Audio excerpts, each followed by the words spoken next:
Fala galera, tudo bem com vocês? Sejam bem-vindos a mais um episódio da nossa entrevista do podcast da Soul. Hoje eu tô aqui com a nossa entrevistada, a Mônica Hillman. Tudo bem, Mônica? Oi, oi, pessoal. Bom, primeiro eu gostaria de te agradecer por você ter aceito o nosso convite, estar batendo um papo aqui com a gente. Pessoal, a Mônica, que ela é Community Manager na Magalu Cloud, instrutora na Lura, desculpa, e também é produtora no Cabeça de Lab, né? E, bom, Mônica, queria iniciar te perguntando o que te motivou, né, a seguir na carreira de tecnologia, se especializar em desenvolvimento web, e há quanto tempo que você já está nessa área? Então, a história é longa de onde iniciou a vontade de trabalhar com tecnologia. Então, o meu primeiro contato foi lá nos meus 13, 12 anos, quando o Tumblr estava bombando, em que tinha a possibilidade de editar os templates do blog. Era quase como se fosse o Blogspot, né? Mas Uhum. tinha como entrar dentro do código e editar o HTML e CSS, que na época eu nem sabia que isso aí fazia parte da área de tecnologia, eu achei que eu estava só brincando. Eu sempre gosto de pontuar isso, porque eu conheço muitas mulheres que entraram na área de tecnologia pelo mesmo motivo que eu, por causa dessa primeira experiência com blog. E eu, inclusive, fazia vários grupos na cidade que eu morava, que era no interior do Rio Grande do Sul, de encontrão de pessoas que tinham Tumblr, e eu ia fazendo ali um networking, todo mundo era mais velho que eu, porque eu tinha 12 anos, o pessoal já tinha, sei lá, seus 16 para cima. Não peguei nenhum contato da galera, mas era um negócio que eu gostava tanto que me levou, então, a fazer um curso de programação web pelo Senac. Então, eu Tá. estava lá no ensino médio, eu fiz um curso no Senac de programação web, que ele durava 3 meses, e eu tinha aula todo dia, 4 horas por dia. E nesse curso eu tive contato com PHP, HTML, CSS e banco de dados. Eu nunca usei PHP depois desse curso, eu sei que existem várias vagas que utilizam essa linguagem, mas não foi o meu caso. E depois de acabar ele, eu mudei totalmente a trajetória do que eu estava seguindo ali, que apesar de que eu gostava de mexer com o computador, eu fui pro. Eu caí muito no estereótipo, de que eu achava que não era para minha área, e eu comecei a seguir o que todo mundo queria. Então, quem eu tinha de colega e amigas dentro da escola, todo mundo queria fazer psicologia, queria fazer fisioterapia, administração e etc. Tradicionalzão. Aí eu comecei um curso no Senai de administração, quase fiz um ano e pouco. Me formei nisso, mas aí eu saí da escola, acabou isso, porque eu já não estava mais naquela bolha de que as pessoas queriam fazer outra coisa. Depois que a gente sai no ensino médio, a gente acaba meio se distanciando. Então, eu Uhum. podendo pensar por mim mesma, eu estava procurando, então, entre fazer licenciatura em artes, que não tem nada a ver, e arquitetura, outra coisa, nada a ver com tudo que eu falei até agora. Mas eu não consegui a nota no Enem o suficiente para entrar nesses cursos. E eu comecei a procurar as notas de corte dos outros cursos que tinham na faculdade que eu me formei. E tinha um curso de bacharelado em tecnologias digitais. Então, ele era um curso que só existia na universidade que eu me formei. Tinha muitos poucos formandos desse curso. E por isso, consequentemente, tinha uma nota de corte menor. E eu entrei nesse curso, foram 4 anos. Lá a gente aprendia tanto sobre criação digital, que era questão de modelagem, animação, fotografia, gravação de áudio, de podcast. E também, ao mesmo tempo, nós aprendíamos sobre programação, front-end, back-end e várias outras coisas. É uma mistura muito doida, mas que é um curso muito bacana, porque eu acho que me formou muito o que eu sou hoje ter entrado Uhum. nele, que acabou me tornando uma profissional um pouco diferente do caminho que todo mundo segue. Aí, durante esse curso, eu trabalhei 2 anos como suporte de TI. O suporte de TI eu acho uma situação complicada, ainda mais quando ele era interno. Ele era interno na empresa que eu trabalhava, então eu só atendia funcionários da empresa. Aí tinha a complicação de, por ser a única mulher do time, teve casos de gente ligando para o setor e pedindo diretamente para falar com alguém que sabe. Tipo, nunca aconteceu essa situação com outras pessoas que trabalhavam comigo, só acontecia comigo. Aí eu sentia que eu acabava não evoluindo nesses 2 anos, porque eu não era levada a pegar tarefas mais difíceis. Então eu estava sentindo que eu estava ficando mais como atendimento de telefone e repasse de chamado. E foi na pandemia, que chegou ao final desses 2 anos que eu estava trabalhando como suporte, que bateu essa vontade de virar programadora. Apesar de eu já ter estudado na faculdade a questão de linguagem de programação, não era algo que eu almejava. Aí entrou a pandemia, eu não tinha como ir trabalhar presencial como suporte de TI. Pensei, por que não? Naquela época começou iniciativas em várias escolas de curso, como a Lura e a Rocket City, que faziam as imersões, a Next Level Week. E uma marca estava bombando nessa questão de fazer a disponibilidade de conteúdos gratuitos, e eu aproveitei o máximo que dava disso. Eu acho que eu não comprei nenhum curso naquela época que eu decidi virar programadora. Fui, utilizei todos os recursos gratuitos que eu vi na frente, e a questão de aparecer na internet, né? Que é uma coisa que eu sempre puxo a orelha de quem estuda comigo, que é, gente, tem que aparecer. Você faz o projeto, vai e posta, faz alguma coisa, faz um barulho em rede social, mostra para todo mundo. Porque foi assim que veio a minha primeira oportunidade ali na área de programação. Então, eu publicava tudo no LinkedIn, tudo mesmo. Mas eu não usava texto pronto, era tudo, hoje eu concluí esse curso, eu aprendi tais coisas, essas outras coisas foram desafiadoras, esse aqui é o resultado do meu projeto. Aí eu fazia algumas coisas diferentes no projeto, só para não ficar parecido com o de todo mundo. E uma pessoa que era CEO de uma empresa da minha cidade, que era uma empresa menor, ela me contatou no LinkedIn, ofereceu se eu queria uma oportunidade de estágio dentro da empresa, e eu fui. Tipo, não teve um processo seletivo longo, não teve teste técnico, ela simplesmente entrou em contato comigo e ofereceu estágio, porque viu que eu estava querendo aprender e que eu estava ali divulgando tudo que eu andava fazendo. Aí eu fiquei trabalhando como desenvolvedora front-end uns 5 meses nessa empresa, até eu ter tido um pouquinho ali que eu não estava aguentando de tanta coisa que eu fazia. Porque eu estava trabalhando como desenvolvedora e eu era meio maluca da faculdade. Então eu pegava 8 disciplinas e o TCC junto. Eu cansei, tive um burnoutzinho, pedi demissão. E eu achei que também eu nem vou voltar para programação. Nem sabia o que eu queria da minha vida. Eu estava ali meio pendente para o UX design. Eu gosto até sempre de comentar essas coisas, porque o pessoal acredita que é uma carreira linear. Pô, eu decidi virar programadora, comecei, cheguei no que eu tô hoje. Tem várias reviravoltas, tem muita coisa que pode dar errado, tem muitas áreas que podem ser mudadas durante esse trajeto. E até depois dessa demissão, ao invés de eu ir para design, eu fiz uma pós-graduação em design, eu fui parar na área de educação, que foi onde eu entrei na Lura. E que muita gente me conhece pela Alura. E até hoje aí eu estou conciliando, então, essa questão de Alura, de educação, de programação. Bacana. Eu sempre digo que tem algumas coisas que a gente escolhe e tem outras coisas que escolhem a gente, né? E assim, eu também, minha história também é bem maluca com tecnologia, assim, eu também fui para umas áreas distantes, assim, ao lado da tecnologia e tal, mas eu acho que, de certa forma, tudo que a gente aprende, né, conhecimento nunca é demais, né? Em algum momento ali, aquilo vai ser útil pra gente, né? Vai te dar uma desenvoltura, alguma skill que você vai utilizar, né, ali dentro de algum projeto ou dentro de algum novo cargo, né? E eu acho que essa questão que você falou também do suporte, né? O suporte é um lugar que ele é um pouco, acaba sendo um pouco maçante ali, e ele é bom ali para você aprender a regra de negócio, lógico, do negócio, mas às vezes para se destacar, para se desenvolver como programador ali dentro do time acaba ficando um pouco mais complicado, né? Porque também é uma coisa que nunca para ali também, né? O suporte toda hora tá dando problema Sim. ali, né? Mas era Mas engraçado que na minha primeira oportunidade de desenvolvedora, quando eu entrei na empresa, o pessoal ficava zoando. Finalmente vai entrar um dev aqui que sabe mexer em computador, em hardware. Porque eu tinha essa base e o resto da galera que estava comigo era programador desde o início. Eu não sei muita coisa não, gente, mas pelo menos eu sei formatar um computador, que era o que a gente mais fazia. então, aqui na empresa também tem essa questão do hardware. Normalmente uma minoria, sempre tem um ou dois ali que qualquer problema que dá, a gente já, opa, já pede uma ajuda ali. E são sempre as pessoas que ajudam a gente também aqui com o hardware.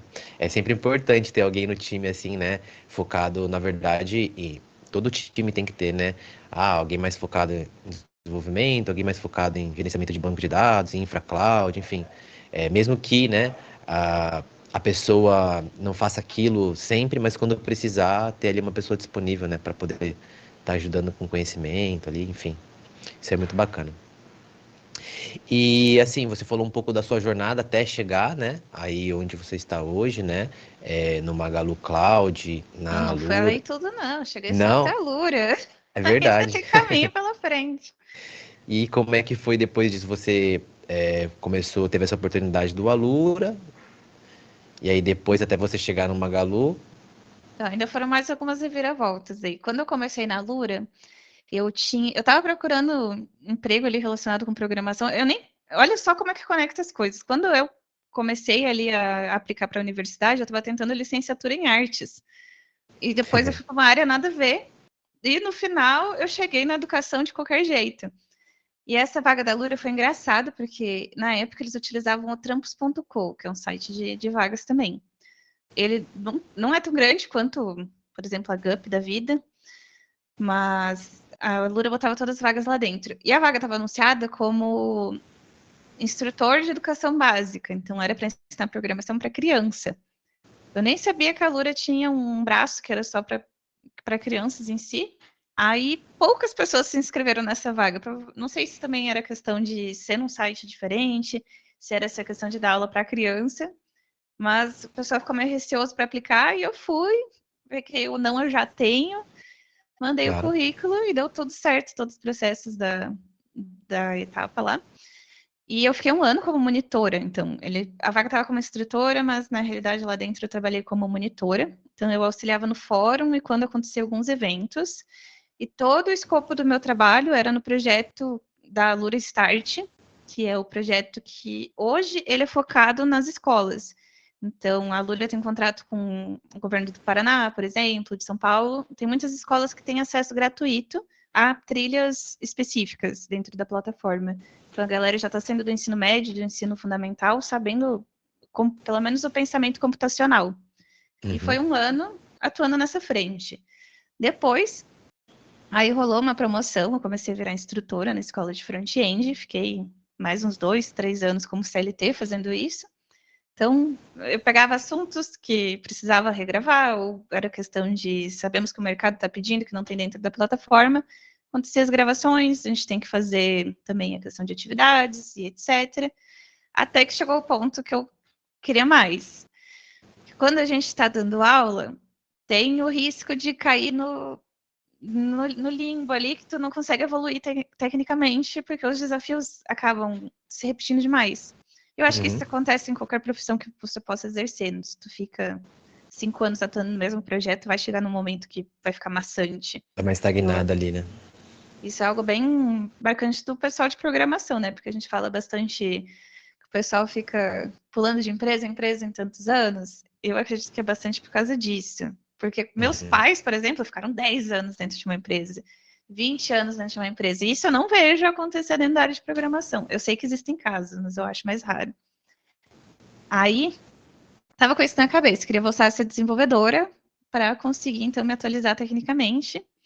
E eu mandei alguns currículos, mas eu nem estava assim desesperada, estava de boa ali dando aula enquanto não acontecia nada. Aí eu mandei currículo para Magalu. 3 meses depois que eu mandei o currículo, vieram me chamar no WhatsApp para me convidar para uma entrevista. E as coisas tudo se conectam que eles me chamaram porque o coordenador da tribo, ele já trabalhou na Alura quando ela era presencial, que se chamava Kaelo, e ele viu a Alura no meu currículo e se interessou. Então, Ah, eu legal. consegui me destacar só porque a gente já trabalhou na mesma empresa e eu nem trabalhei diretamente com ele. A questão de networking é muito pesada na nossa área. Não tem como dizer que não. Sim. E passei, aí eu entrei no projeto que era do empréstimos para pessoas PJ. Então, o Magalu é um ecossistema gigante, é imenso. Eu estava trabalhando especificamente dentro da fintech do Magalu e especificamente na parte de PJ, de pessoa jurídica. E também especificamente na parte de empréstimo. Eu digo especificamente porque a gente é realmente um time de 5 pessoas que a gente fica focada para aquela frente. A gente não se Certo. envolve com outros produtos. E eu fiquei um ano nesse projeto. Só que enquanto eu estava lá, eu sou uma pessoa que eu gosto muito de me envolver em iniciativas. Então, todas as iniciativas que eu poderia ir de voluntária, inclusive o podcast do Cabeça de Lab, eu me inscrevia e participava. E, ao mesmo tempo, eu conciliava a questão de dar aula. Então, eu, na minha mente, eu tenho muito que eu quero como profissão final um dia chegar, que é o Developer Relations, que é a questão ali de relações com outros desenvolvedores a partir ali do produto da empresa. Por quê? Porque se eu gosto tanto de dar aula e de comunicação e de estar fazendo essa troca com outras pessoas desenvolvedoras, e ao mesmo tempo eu gosto da parte técnica, não tem um cargo melhor do que você atuar com comunidade de desenvolvedores. Então, unindo essas duas coisas que eu já faço e que eu gosto bastante, quando abriu a vaga ali de Community Manager na Magalu Cloud, ela abriu internamente, eu mandei o currículo, passei por várias etapas novamente e fiz essa migração de carreira, né? Porque agora eu estou atuando no setor de marketing, eu não estou mais atuando no setor de TI, mas também continuo dando aula e continuo como produtora no Cabeça de Lab.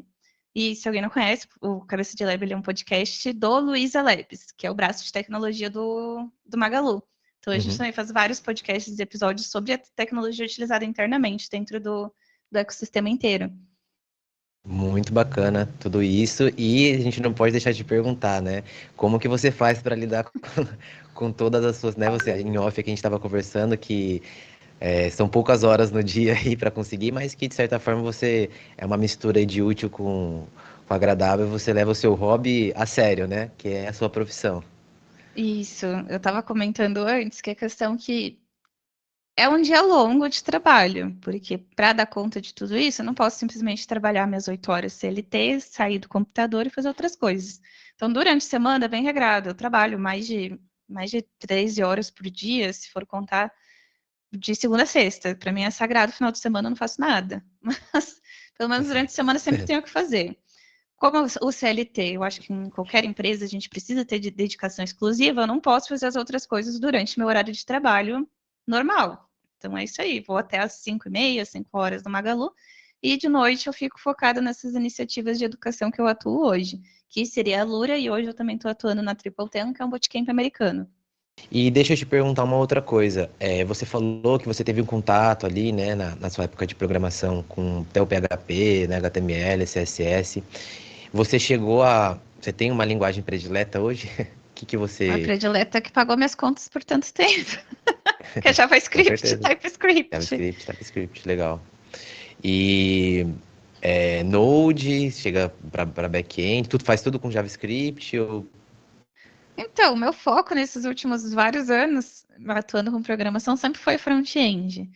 Então, Ah, eu tá. uso literalmente JavaScript ali com React e TypeScript com React. Uhum, Foi o que eu mais utilizei nesses 4 anos. Eu agora que está acontecendo uma migraçãozinha aí, porque apesar de eu estar indo para o marketing, como eu vou atuar com uma comunidade de pessoas desenvolvedoras, eu pretendo saber que falar na mesma linguagem que essas pessoas. E como uhum. o foco vai ser na questão de cloud, de DevOps, é um mundo totalmente novo do que eu estava acostumada, estou começando a aprender agora. Aí eu nem sei se chega a se tratar de uma linguagem de programação que eu vou utilizar nesse processo, mas eu estou pelo menos tentando entender ali o básico de cloud, de Kubernetes, de VM, Uhum, de Terraform. Para mim parece uhum. palavra de outro mundo, para mim que veio de pintar botões. Ah, mas é bem legal também. Eu no começo eu era bem focado em front-end também, JavaScript, minha linguagem era minha linguagem, sempre foi uma linguagem predileta, assim, uma das linguagens prediletas, mas depois é que comentei com você que algumas oportunidades elas acabam aparecendo e aqui na empresa eu acabei me envolvendo também com Azure Cloud, né?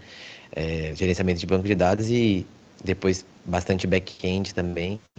Confesso que acredito que você vai gostar bastante também, que você vai se dar bem. É bem legal também. Tudo tem sua magia, né? Seu lado colorido ali. É É legal. bem diferente que a questão, né? Que eu gosto muito do front-end. A questão que eu tô codando e eu tô vendo o resultado na tela. E eu acho que é isso que É. chama muita gente para front-end, né? Porque é um negócio Aham. palpável do que tu tá fazendo. Eu acredito, pelo menos para mim, é um negócio intuitivo. Se eu tô projetando uma tela, eu quero botar um cabeçalho na tela, eu vou colocar um header. Eu quero colocar um Uhum. artigo, eu vou usar um article. Aí eu tô na indignação, assim, dessa migração, é que, tipo, meu, por onde que começa? Não tem.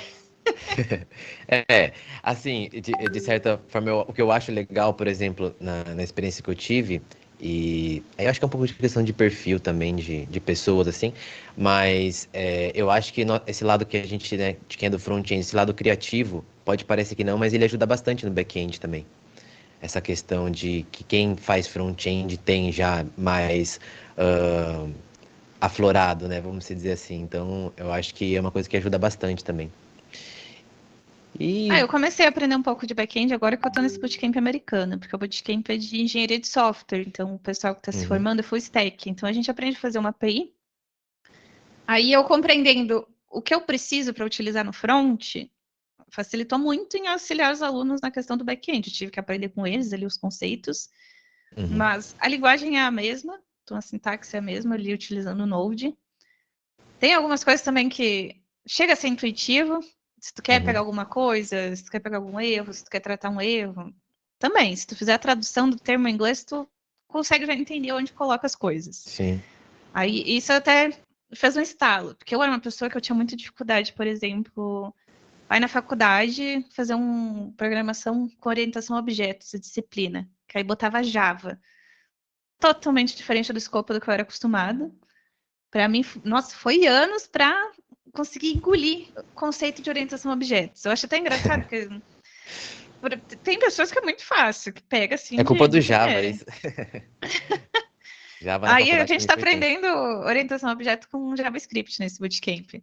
Legal. Mas ainda assim, agora eu vendo, aí eu fico, nossa, mas quando eu aprendi isso lá em Java era só fazer isso. Mas, pô, foi quantos anos de prática para ficar fácil de digerir? Eu gosto muito de mostrar esses lados, porque às vezes o pessoal me vê como professora lá na Lura e acha, nossa, é referência técnica, sabe tudo.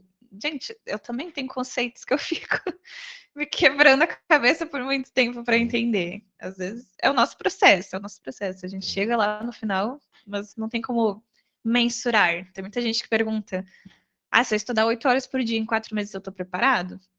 Depende. todo E mundo tem também sua não, curva de aprendizado, né? e também não recomendo 8 horas por dia de estudo por 4 meses. Tem que ter um. Tá certo.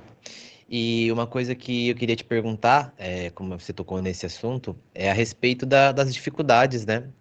Qual que você acha, antes de eu te perguntar da grande parte, né, das pessoas que você vê, né, que você lida, que você ensina, para você, o que que você acha que é a grande dificuldade hoje de trabalhar com tecnologia na internet, né, de modo geral, assim? Eu acho que mais a dificuldade, assim, está sendo bastante número de concorrência mesmo, e eu acredito que as empresas mudaram um pouco a mentalidade desde a pandemia para cá. Eu sentia que antes tinha muito mais programa de incentivo mesmo para quem estava iniciando, e agora não tem tanto, mas ainda existe. Então, hoje a gente tem que estar dando um passinho a mais nos estudos para fazer essa entrada dentro da área de tecnologia. Tipo, até na minha época não se entrava com HTML e CSS, mas o pessoal fala que antigamente era só saber o básico, já era mais do que muita gente, né?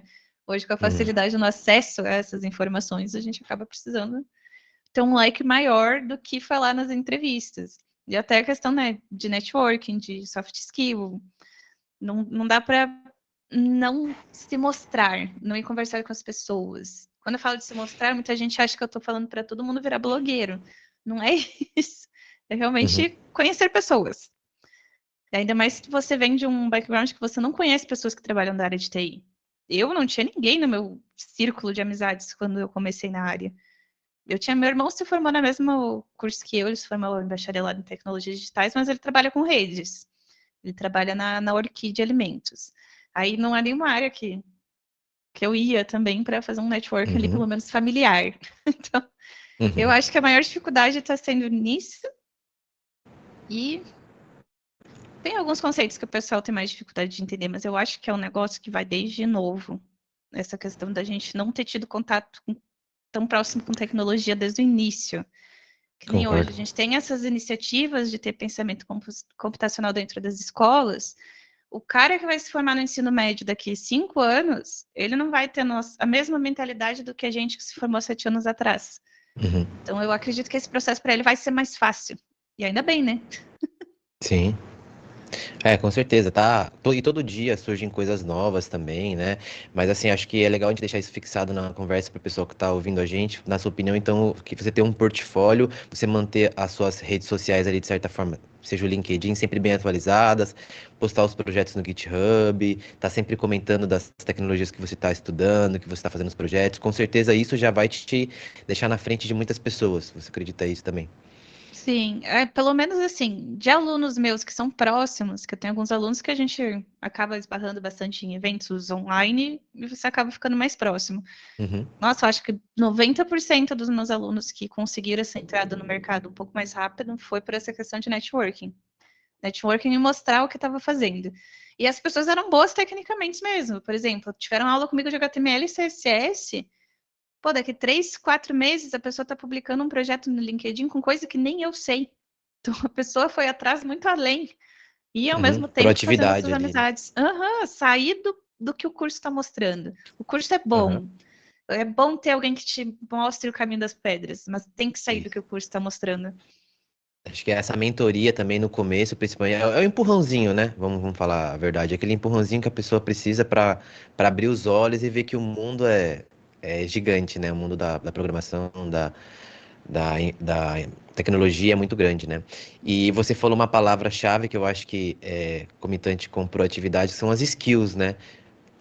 As hard skills, elas são muito importantes, são as competências técnicas, né? Que a gente falou aqui, de linguagem de programação, de técnica de desenvolvimento, metodologia de desenvolvimento, enfim. Mas existem algumas outras skills que são mais comportamentais, né? Soft skills, né? Você acha que isso também é importante? Você acha que isso, de certa forma, precisa ser trabalhado nas pessoas? Você vê pessoas que se dão mal por falta de soft skills? O mercado expulsa essas pessoas mesmo, comunicação, trabalho em equipe. Depois da pandemia, né? A gente está aqui, inclusive, remotamente, então essa questão da comunicação ela foi de certa forma um pouco modificada, né? Então as pessoas de repente ficaram um pouco mais intrínsecas, enfim.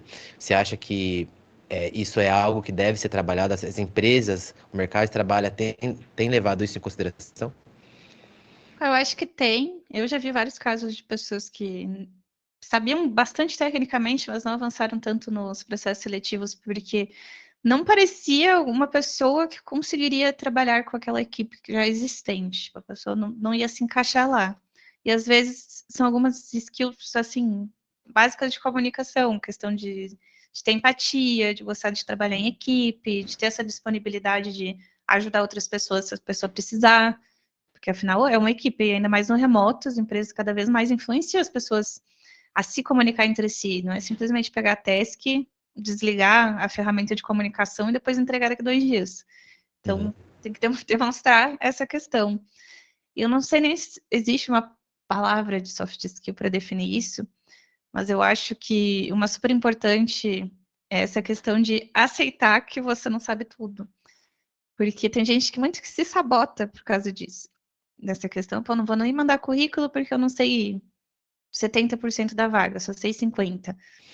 Gente, a gente nunca vai saber tudo. Todas as vagas que eu já trabalhei na vida pediam um monte de coisa, nem usei tudo que pediu. Então, ter essa coragem de reconhecer as coisas que você não sabe, que você precisa aprender, e levar isso como uma motivação de onde você quer chegar, e não de alguma coisa que te faz como um profissional ruim. Então, eu acredito que se vender dentro de uma entrevista, colocando esses pontos, é uma soft skill muito bacana. Eu digo uma soft Legal. skill porque eu não sei uma palavra para isso. Uhum, Mas é aquilo ali, de não chegar na entrevista, pô, não sei. E morre quando alguém pergunta sobre alguma uhum, tecnologia. É realmente demonstrar que está muito aberto a coisas novas e que tem consciência que não sabe sobre aquilo. Não adianta mentir, chega no teste técnico, aí vai entregar um projeto cheio de é, chat GPT, e depois se passa, não vai conseguir exercer. E a pessoa vai ter uma eu ia, expectativa em ti. sim, eu ia falar isso. Eu acho que o mais importante é a pessoa não mentir. Acho que todo mundo já viu alguma situação dessa que a mentira tem perna curta, né? Uma hora ali a pessoa é contratada, mas infelizmente vai chegar a tarefa para a pessoa fazer. A gente vê às vezes questão de júnior e pleno. Não, eu sou pleno, tá? Não, não. Aí tem uma tarefa um pouco mais complexa, exige um nível ali. Aí a pessoa acaba sendo frustrada ali, né? Às vezes de não ter ou admitido, né? Ou de repente ter explicado um pouco melhor, né? Ali dentro de uma entrevista, alguma coisa nesse sentido. Mas Tá na hora de acredito também no que. planejar. Tá na hora de planejar a tarefa. Eu já tive casos de, tipo, eu mesmo, que lá no início da profissão, pô, me deu a tarefa, eu não sei fazer aquilo ali, eu não sei o conceito daquilo ali, e eu vou botar um prazo curto. Sendo que eu ainda tenho que fazer todo o processo de aprendizado só porque eu não queria dizer que eu não sabia. e que eu ia ter que fazer um estudo mais aprofundado. Então era uma coisa que É, ia me poupar muita dor de cabeça, ter sido mais sincera. claro, porque assim, às vezes você vai evitar de prejudicar todo um projeto, porque assim, se você atrasa aquela demanda, vai cascateando, né? Você está trabalhando numa sprint, então aquela demanda, às vezes, pô, o cliente já estava esperando ela dali X dias, aí ela não vai. Ao invés de você ter falado, remanejado de repente uma tarefa para uma outra pessoa e você ter pego uma outra que ia ser muito melhor, todo mundo ia conseguir ajudar. Então, às vezes, por vergonha, alguma coisa desse tipo, né? Acabar prejudicando um projeto. Então, com certeza a empresa vai ficar muito mais contente se a pessoa, né, levantar a mão ali e falar, ó, preciso de ajuda aqui do que não fazer, né? Ou não conseguir fazer, enfim. É, uma coisa que eu gosto muito no Magalu é isso, que todo a questão de fazer planejamento, de tarefa, não sei o que, sempre tem aquele reforço dos líderes de perguntar, "Mas vocês têm certeza que essa data tá boa para vocês? Não deixa de levantar a mão se vocês precisam de ajuda, porque no home office é difícil. Sim. É difícil, a pessoa, ao invés de pedir ajuda para o colega, ela procura, daí ela vai batendo a cabeça, vai na inteligência artificial, vai no Google, e vira uma bola de neve, às vezes, que poderia ser Uhum. resolvida em meia hora fazendo um pair programming com alguém. Sim. Acho que até no presencial também a gente hoje está aqui num esquema híbrido, né? Mas eu acho que isso é, muda, acho que não muda muito de lugar para lugar, sempre vai ter um pouco essa questão, né? E que eu queria te perguntar também essa questão do trabalho remoto, acho que todo mundo prefere, né? Trabalho remoto, acho que quem está assistindo a gente também, de repente, acho que é uma coisa que chama a atenção de algumas pessoas. Duas coisas que eu vejo que, pelo menos meus amigos assim falam, pô, é o salário, né? E a questão de trabalhar remoto. Acho que assim, hoje a gente tem bons salários, né, na nossa área, né? Comparado às demais áreas do mercado, né? Por as empresas estarem precisando muito, enfim, um mercado bem aquecido. E essa questão de você poder trabalhar de casa, mas assim, as pessoas não imaginam o quanto é difícil trabalhar de casa. Não sei se para você, né, você tá mais tempo fazendo isso, você já, como se diz, já tá mais acostumada, tal, mas pelo menos para mim, o trabalho híbrido para mim levou um tempo assim para essa cultura de compromisso assim, de conseguir produzir a mesma quantidade que eu produzo no escritório, eu produzir em casa, assim. Não sei se com você também é assim, e aquele dia que você tá mais preguiçoso, você olha pro lado, o sofá, a cama. E assim, até as pessoas que estão também, que convivem com você, entenderem que você está trabalhando dentro de casa, né? Então, acho que tem toda essa questão, né? Que queria dar sua opinião em relação a isso. Eu comecei home office, eu já era casada e meu marido era em home office também, então esse Ah, legal. problema eu não tive. Mas eu acho que quando você vai para o home office é muito difícil de trabalhar nas 8 horas comerciais. Porque é exatamente por isso, é fácil se distrair, porque tem as demandas de casa, tu tá ali olhando tudo, tem seus bichos, tem gente que tem Uhum, filho. sim. Então, às vezes, beleza, tu tá ali nas 8 horas, mas tu não produziu e tu acaba ficando depois das 6 para produzir a mesma quantidade. Sendo que presencial você entraria, bateria o ponto às 8 horas e ia sair às 6 da tarde. Então, eu acho que isso acaba sendo o maior ponto para mim, assim, de diferença. Porque eu trabalhei presencial semana passada, semana inteira. A diferença foi mais isso, que eu tinha um horário fixo para estar lá e Uhum. fazer as minhas demandas. Mas eu não sou uma pessoa que eu produzo mais presencialmente, porque eu gosto de ficar conversando. E eu tendo gente de fácil acesso, aí eu não calo a boca. Então, às vezes é melhor ficar em casa por causa disso. Mas eu gosto, é uma coisa que eu gosto dessa questão de horário flexível. Que mesmo que eu tenha que ficar mais tempo, não quer dizer que eu fiquei aquelas 8 horas do dia, 100% focada, e depois eu trabalhei mais 3 horas. Foi horas Uhum. que eu perdi durante o dia que eu vou recompensar depois. Essa liberdade, para mim, é perfeita. E se eu não Uhum. tivesse essa possibilidade de fazer home office, eu não conseguiria conciliar com o ramo de educação, que é, assim, minha paixão. Eu trabalho com tecnologia porque eu quero aprender, mas a dar aula é o que eu gosto mesmo e que eu Legal. faço com prazer. Top. Acho que perfeito isso, você conseguir conciliar as coisas e ter um retorno, né, em relação a isso e fazer o que você gosta, com certeza. Eu falo assim, quando a gente tá fazendo o que a gente gosta, e é bem, parece, frase de. Mas não é. A gente não vê o tempo passar, não, que nem você falou da questão de estar conversando, você não se importa de ficar 3 horas a mais fazendo aquilo, porque, tipo, de boa, né? Tava trocando uma ideia ali, foi legal também, deu pra dar mais parecida, e agora vamos voltar pro trabalho, né? Enfim. Então, acho que quando você tá fazendo aquilo que você gosta eu, pelo menos particularmente, eu aprendi a amar, né, programação, amar o que eu faço. Então, eu acho que a maioria das pessoas, desenvolvedores, senão ninguém suportaria, eu acho, Mas eu sinto que é bem vibe isso. programar sem A gostar maioria que eu disso, né? conheço vira traço da personalidade ser programador. A maioria das pessoas que eu conheço. E a gente não resolve mais nada sem pensar, né? Tipo, com lógica, assim, nas coisas, né? Tipo, como que eu vou perder menos tempo pra fazer isso? Fazer de forma, tipo, sua cabeça começa a ficar completamente, assim, pensando como se eu estivesse codando pra fazer qualquer coisa da sua casa, familiar, assim, qualquer coisa, né? Engraçado isso. Até compra, né? A gente, eu quero gastar alguma coisa, vai Black Friday. É só periférico, um Sim. teclado novo, um fone novo. O meu já tá todo lascado, tem que comprar outro. E vai nesse fluxo. Nem compra mais roupa, não compra maquiagem, é só coisa de computador. Tipo isso. Ah, legal. E deixa eu te perguntar, né? No começo você estava falando, né, a questão da mulher como programadora, né, e tal. É, e pelo menos né, em off a gente até comentou também que é uma minoria ainda no mercado, tá crescendo muito, as mulheres elas estão é, tendo mais mulheres estudando, né, programação, enfim, alguma coisa, a área de tecnologia estão crescendo, né, dentro da área. Na minha época de faculdade eu lembro de 40 alunos que tinha, acho que tinham quatro mulheres na sala, né, então assim, acredito que com você também foi parecido, né? Sempre uma minoria, mas queria ouvir de você se você tem alguma referência na área de tecnologia, que a gente tem ainda, eu acredito, as pessoas, aquele estereótipo, né, do programador. Inclusive, uma outra coisa que você falou de, o cara tem que ser muito bom de matemática, ou ser fluente em inglês, ou enfim. Eu acho que ajuda um pouco aquilo que a gente aprendeu, né? As nossas bases, né? No passado, acho que ajuda, mas acho que não é sem isso você não vai conseguir, ou se você tiver isso, você vai, né? Não é um corte ali.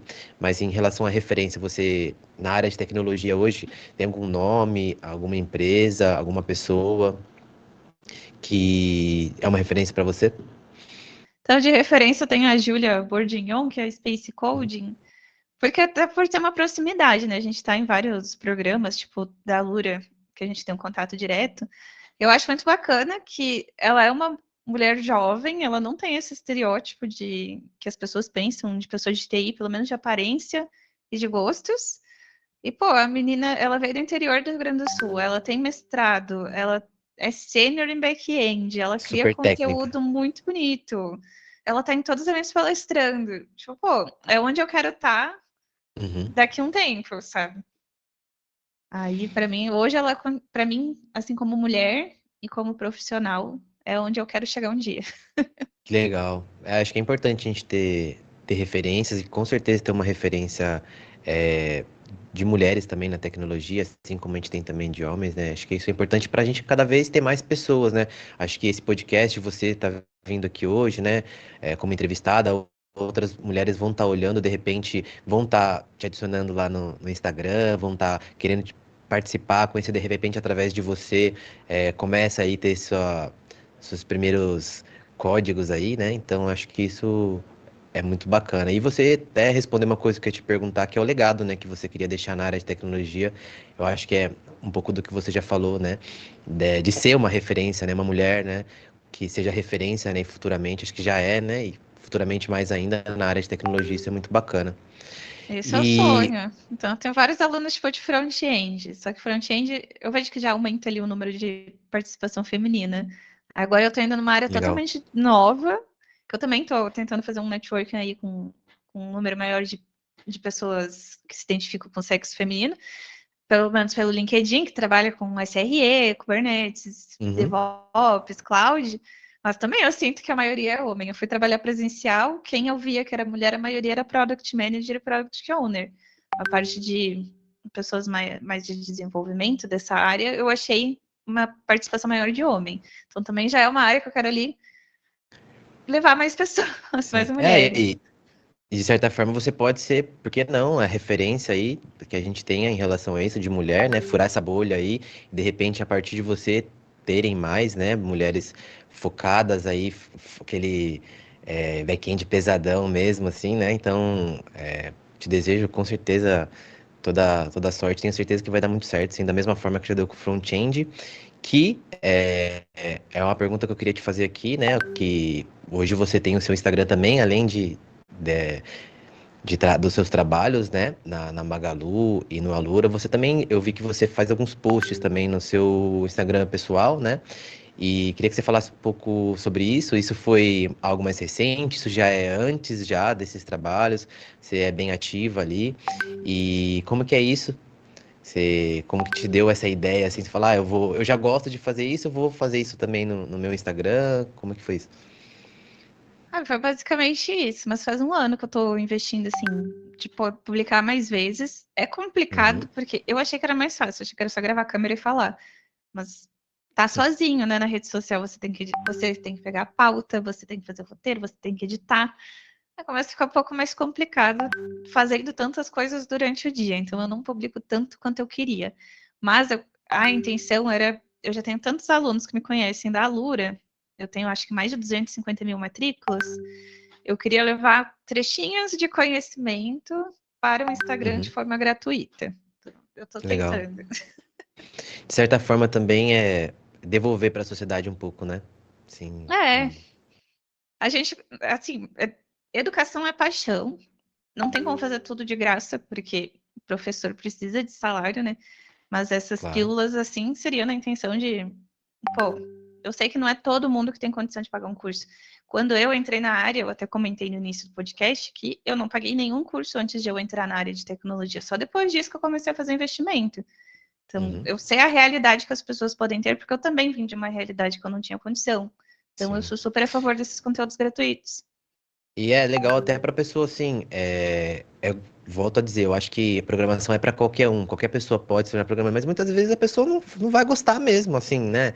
É legal, eu quero fazer, mas não vai se encontrar, e aí também não adianta, né? Então, às vezes a pessoa gastar um dinheiro, assim, né, com um curso que ela não vai vingar ali, né? E vai acabar se Ah, isso eu frustrando, sempre então, falo. Eu posso dizer, eu sou professora de um curso pago, mas eu sempre falo para a pessoa, vai, assiste um pouco de Guanabara, dá pô, um me ajudou pra overview caramba, das Gustavo, no reuniões. começo, de verdade. Também quando eu estava na faculdade.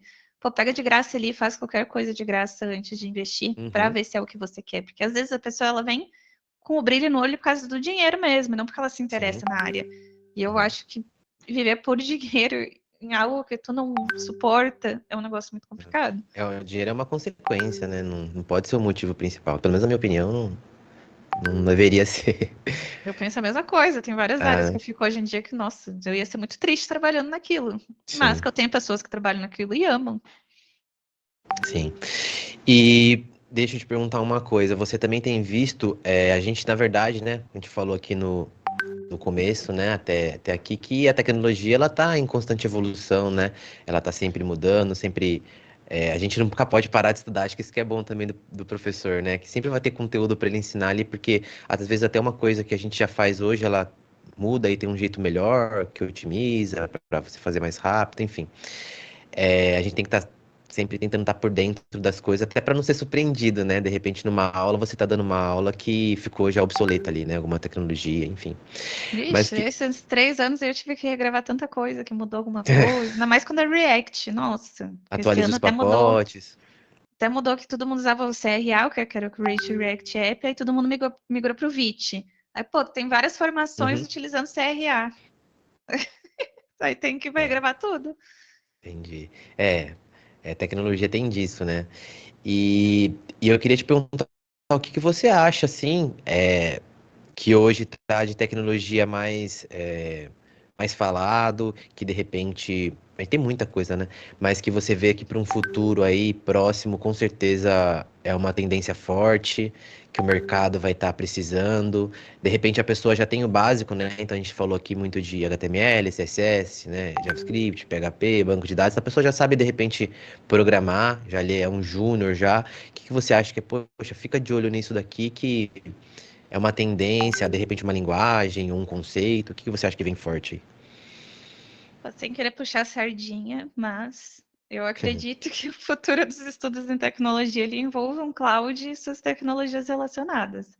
Mas Uhum, também a questão de inteligência artificial, porque se você acompanha as notícias, A maioria das empresas assim de startups que estão lançando agora, a maioria é usando inteligência artificial para facilitar alguma coisa do dia a dia.